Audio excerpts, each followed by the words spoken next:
my fellow poetry lovers. Here I am, live coverage of Extreme Smoke. I know this all seems very whimsical and wheedly wee, and it is. I mean, I'm having fun.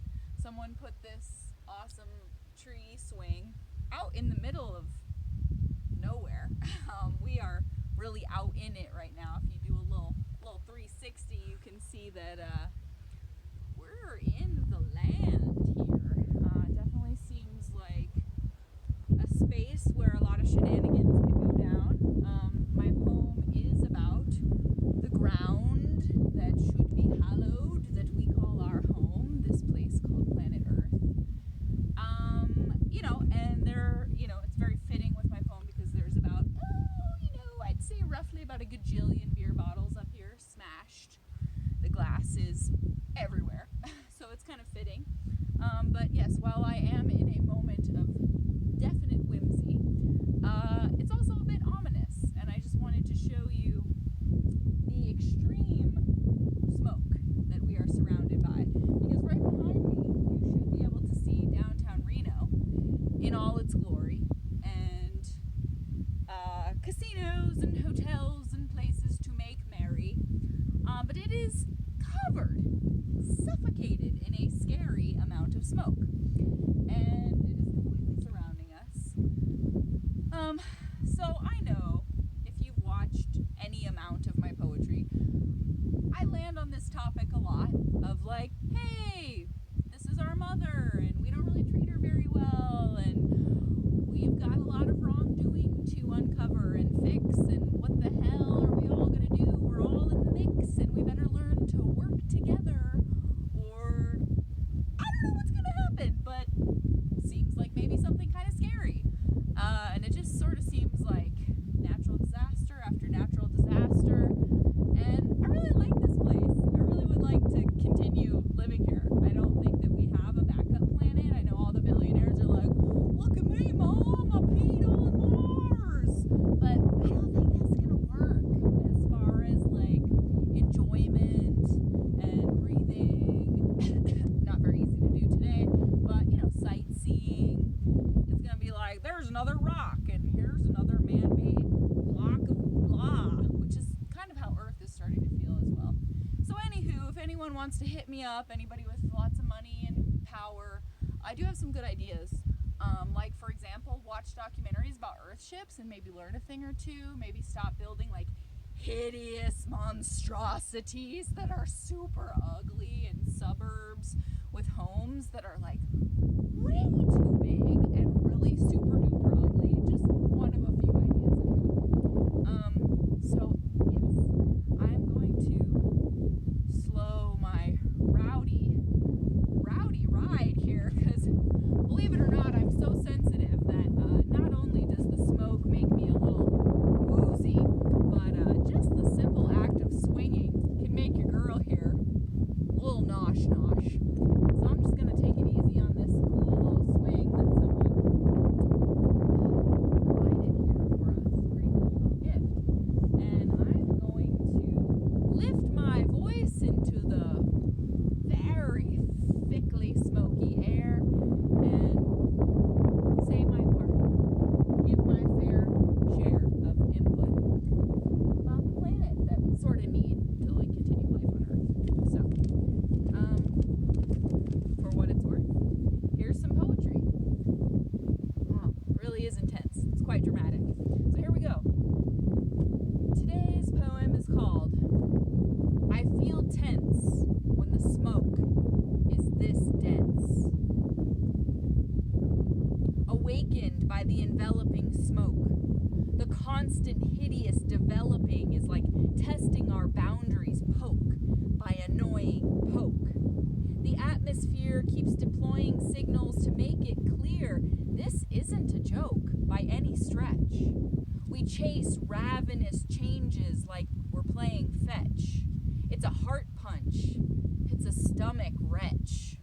The birds don't want to hatch out into air like this. We can't act like all those warning signs somehow got missed. Everywhere you glance, our Earth is stamped by an iron fist. list of demands long ago, and we refused to slow our steamroll one bit. We just lit her list on fire and added it to the burning tire pile that is our integrity. You'd think that we'd sway towards some active temerity, but instead it's a wave of global barbarity. You can scarcely catch your breath before the next bout of heck breaks loose. Can we call a truce with the environmental conductor of this runaway caboose? I think a lot of people consider trying harder or doing better, and then feel the power of the weather and figure, hell, what's the use? If we continue acting aloof about the truth staring us down, we may soon look around and not recognize our surroundings. The pulse of panic in the veins of our mountains, rivers, oceans, valleys, and plains is pounding. We see flooding and burning and drowning as news snippets, so we pick up the remote and click it onto something more entertaining. But if we keep those blinders on, I'm not sure about the fate of our remaining destinations and wonders of this world. We've been hurled into a future that's more synthetic than it is real. I can't say I see the appeal. I try to locate the memory of how good it used to feel to crest a hill on my father's shoulders. The crisp colors, the mighty boulders, and earth, the holder of so much memory and insight.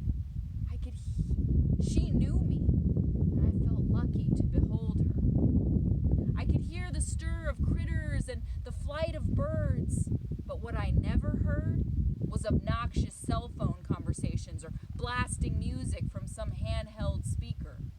The only people we saw out there were other beauty seekers who wished only to reach a peak for the soul satisfaction, not to get some reaction on their social media accounts. Now the amount of garbage I see on any given trail makes me want to wail with sorrow. I see the disregard, and it's hard to picture what it will look like many tomorrows from now. I remember my pa used to always bow his head at the top of any hike. Without fail, he would say aloud, "I am happy and proud to be a man upon this earth. Thank you, Sol, and thank you, Luna, for the great fortune of this life." Now those same mountains are rife with disrespectful crowds who rarely connect with the animals, the soil, or the clouds. Clear signs state what is and isn't allowed, and people plow past them and do just as they please. I guess a lot of people think that rejecting any guidelines makes them free. My parents taught me to be as loving to nature as I would to a dear friend. If you take advantage of anything wonderful, your ability to access it can swiftly end. I tend to root for the very best in my fellow Homo sapiens, but I can't pretend that I'm generally impressed. If we assume that despite the looming disasters, there's always going to be another park, another forest, another tourist spot to choose, we may one day find there aren't any left. We can't afford to lose more of our havens. Constant abrasion usually equals eventual disintegration. What sort of confrontation or revelation will it take for us to comprehend that we all risk, to comprehend what we all risk being taken from us? Must every individual be on the cusp of ruin before they consider undoing some of their own portion of this earthly erosion? Do you have to witness an explosion to learn not to take fire lightly? Must we hear about entire neighborhoods washed away nightly before we realize it isn't a rare occurrence? Does everyone have to be caught in a typhoon to tune into the mounting intensity of the ocean's currents? Why do we require such dire deterrence to change course on our current lack of concurrence in regards to a game plan. We can shake our fists at God, but when it comes to our plethora of predicaments, I blame man, as in human, all sexes blanketed in that group. How low do we have to stoop to see this modern day, our way and more highways mentality is a very destructive loop. Yeah, there's red tape, and the hoops, they are certainly flaming. But we have to stop making excuses and blaming and start acting and communicating before our actions result in maiming the face of the greatest place we'll ever be able to call home. We don't own it. We've got it on a very generous loan for an unknown period of time. If we want to stay here, there's a line not too far down the way, and we may want to consider the repercussions if we cross it. This is our lifeline, not a candy wrapper, and we'd be wise not to toss it in the crapper. Ooh, I got a little emotional there. Sucks, like, I always wanted to have kids, but it's like I look around and I'm like, what do they get? If I have them, what do they get? It's hard. I sit here and I'm just like, I don't know. There's just so many mansions and bigger mansions and mega mansions, mansions, and what do those people do all day? Just sit in there and think about how great it is to have that much air around their heads, indoor air. I don't know. I don't have all the answers. If I did, I would have a lot more money than I have now, and I don't have any really.